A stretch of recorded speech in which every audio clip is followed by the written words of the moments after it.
From above, they look lifeless, but they are full of opportunities. It's low tide, and there's plenty of space to forage.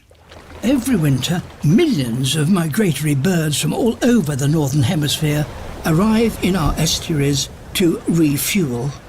But the tide has turned and the sea starts rushing in. The restaurant is closing and the birds are driven from the mud. The most common birds here, knot, take to the air en masse. Watching from above, a peregrine.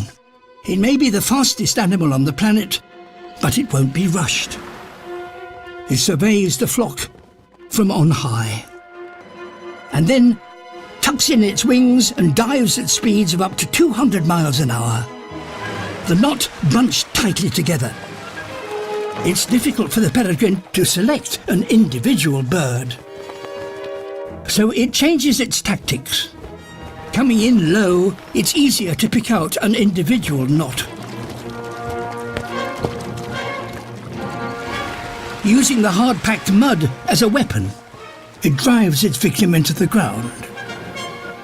The knot is left with a damaged wing. Every winter, peregrines come to the coasts of the British Isles to take advantage of this seasonal bounty. The flock is reduced by one, but when you are 100,000 strong, that is a small price to pay.